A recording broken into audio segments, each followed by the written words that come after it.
जय माता दी दोस्तों, आज की वीडियो है दशा माता व्रत कथा भाग 5। तो दोस्तों, कथा कुछ इस प्रकार है।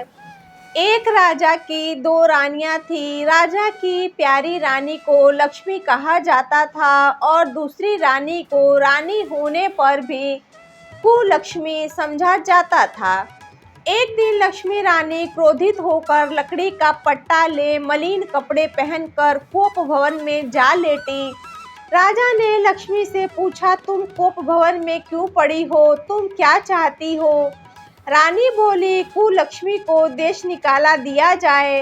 कुलक्ष्मी रानी थी, इसीलिए उसे निकाला देने से राजा की बदनामी होने का भी डर था। इसलिए रानी को पीहर छोड़कर आने की बात सोची गई। राजा ने पटरानी को एक रथ में सवार कराया और स्वयं घोड़े पर चढ़कर रथ के साथ चलने लगा। एक बीहड़ जंगल में पहुंचकर राजा ने रथ को रुकवाया। पालकी ढोने वालों को वहां से हट जाने को कहा गया। राजा ने रानी को उस जंगल में छोड़ दिया और घोड़े पर सवार होकर अपने महल में वापस आ गया। कुलक्ष्मी को बाट जोहते जोहते सारी रात बीत गई। रानी को प्यास लगी, वह रथ से उतरकर पानी की तलाश में चल दी। रानी ने आसपास पानी खोजा, परंतु उसे कोई जलाशय दिखाई नहीं दिया। रानी ने एक सारस के जोड़े को एक तरफ जाते देखा। रानी कुलक्ष्मी सारस के जोड़े के पीछे पीछे चल दी। चलते चलते वह एक नदी के किनारे पहुंच गई। रानी ने सोचा, नित्य क्रिम से निवृत्त होकर उसी नदी में स्नान करूंगी और जल पीकर अपनी प्यास बुझा लूंगी। उस समय कुछ अन्य रानियां भी स्नान कर रही थी। स्नान करने के बाद उन स्त्रियों ने दशा माता का डोरा लिया। उनके पास एक डोरा बच गया। उन्होंने रानी से डोरा लेने का अनुरोध किया। रानी डोरा लेकर अपने रथ में आकर बैठ गई। दशा माता ने रानी की परीक्षा लेने के लिए एक बुढ़िया का वेश धारण कर उसके रथ के पास आई। वह रानी से बोली, बेटी यहाँ बैठकर क्या कर रही हो? रानी ने बुढ़िया से कहा, पहले तुम बताओ तुम कौन हो? बुढ़िया ने उत्तर दिया, मैं तुम्हारी मौसी हूँ। तब रानी उसके गले लगकर रोने लगी। उसने अपनी विपदा भरी सारी कहानी बुढ़िया माई को बता दी। अंत में रानी ने बुढ़िया से कहा, अब मुझे केवल तुम्हारा ही सहारा है। कृपा करके तुम मेरी रक्षा करो। दशा माता की कृपा से उसी जगह माया का शहर बस गया। रानी के भाई भाभी आदि सारा मायका वहां प्रकट हो गया। रानी ने अपने पीहर के साथ मिलकर 9 दिन दशा माता की कथा कहानियां सुनी। 10वें दिन डोरे की पूजा होनी थी। उस दिन सवेरे उठकर दशा माता ने रानी से कहा, नदी में स्नान कर आओ, वहां तुम्हें एक स्वर्ण कलश मिलेगा, तुम उसे ले लेना और जो डोली तुम्हें लेने आए उसमें बैठ जाना। किसी से ये मत पूछना कि यह डोली किसकी है। रानी ने नदी में स्नान किया। वह स्नान करके बाहर आई ही थी। उसे 2 स्वर्ण कलश नदी के किनारे रखे मिले। उन्हीं के पास रेशमी वस्त्र रखे थे। उन वस्त्रों को रानी ने पहन लिया। वह चलने को तैयार हुई तो उसे डोली आती दिखाई दी। वह डोली में बैठ गई और अपने घर पहुंच गई। घर पहुंचकर उसने माया के परिवार की सब महिलाएं सहित दशा माता के डोरे की पूजा की, सुहागिनों को भोजन कराया। इसके बाद उसने पारण किया। अब रानी अपने पीहर में आनंद पूर्वक सबके साथ मिलकर रहने लगी।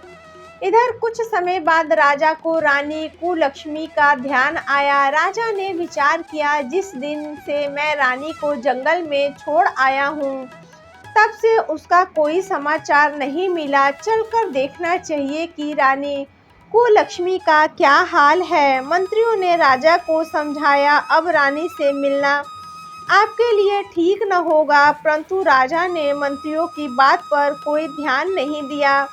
वह घोड़े पर सवार होकर उसी स्थान पर पहुंच गया जहां पर रानी को छोड़ आया था। राजा को ये देखकर बड़ा आश्चर्य हुआ। यहाँ तो सघन वन था, परंतु अब यहाँ रमणीक बस्ती बसी हुई है। राजा ने लोगों से पूछा, यह कौन सी नगरी है? लोगों ने उसे बताया, यह कुलक्ष्मी का नगर है। अब तो राजा के आश्चर्य का ठिकाना न रहा। वह बार बार सोच रहा था, क्या यह नगर मेरी पटरानी कुलक्ष्मी द्वारा बसाया गया है? राजा ने कुलक्ष्मी के महल के पास जाकर सूचना भिजवाई कि उनसे अमुक देश के राजा मिलना चाहते हैं। रानी ने राजा को पहचान कर मिलने से मना कर दिया, परंतु मौसी ने उसे समझाया, हिंदुओं में तो पति परमेश्वर माना जाता है। तुम्हें यही उचित है कि तुम यथाशक्ति उनका आदर सत्कार करो। मौसी के कहने पर रानी कुलक्ष्मी ने राजा को महल में बुलवाया। दोपहर को राजा को भोजन पर बुलाया गया। राजा के साथ नाई भी था। रानी राजा और नाई को भोजन कराने लगी। पहली बार रानी ने नाई की पत्तल पर भोजन परोसा तो नाई ने रानी के पैर पर एक छींटा लगाया। रानी इस भेद को नहीं समझ सकी कि नाई ने उसके पैर पर रायते का छींटा क्यों मारा। रानी दूसरी बार पोशाक बदलकर फिर आई। राजा मन में सोचने लगा, यहाँ तो बहुत सी रानियां हैं, सबकी शक्ल एक जैसी है, मैं अपनी रानी को कैसे पहचानूंगा। डेरे आकर राजा ने नाई से कहा, यहाँ तो कई रानियां हैं, मैं अपनी रानी को कैसे पहचानूं। नाई बड़ा चतुर था। वह बोला, रानी तो एक ही है, परंतु वह पोशाक बदल बदल कर हमारे सामने आ रही है। परंतु वह छींटा उसके पैर पर तीनों बार लगा था। अगले दिन रानी ने राजा को अपने महल में बुलवाया। राजा को खाने के मेज पर बिठाकर खाने के लिए एक पान का बीड़ा दिया। पान खाकर राजा पलंग पर लेट गया और रानी उसके पैर दबाने लगी। राजा ने रानी से अपने किए के लिए क्षमा मांगी और रानी को अपनी राजधानी में चलने को कहा। रानी ने कहा, आप मुझे किस मुंह से चलने को कह रहे हो? आप तो मुझे जंगल में अकेला छोड़ चले गए थे। आप तो दूसरी रानी के कहने में आकर मेरा परित्याग कर चुके हैं। यह तो मेरी मौसी का किया हुआ है, उसी के कारण यह सब वैभव मुझे प्राप्त हुआ है, वरना आपने तो मेरा सर्वनाश करने की सोच रखी थी। राजा ने रानी को बहुत समझाया। तब रानी बोली, मैं केवल एक शर्त पर आपके साथ चलने को तैयार हो सकती हूँ। आप मेरी मौसी से वरदान मांगेंगे कि यह नगरी आपकी राजधानी के पास पहुँच जाए, जिससे जब मेरा मन चाहे मैं आपके पास रहूं और जब जी चाहे तो मैं अपनी मौसी के दिए महल में चली जाऊं। मेरी मौसी बड़ी दयालु है, संभव है वह हमारी बात मान जाएंगी। राजा ने दशा माता मौसी से प्रार्थना की। मौसी ने राजा की बात मानकर दोनों शहरों को पास पास स्थापित कर दिया, मानो एक दूसरे के ही भाग हो। राजा ने दशा माता की कृपा का फल जानकर शहर में ढिंढोरा पिटवा दिया। उसकी प्रजा दशा माता की पूजा अवश्य किया करे। भगवती दशा माता ने जिस प्रकार कुलक्ष्मी पर दया करी, वैसे ही दया सब जनों पर करे।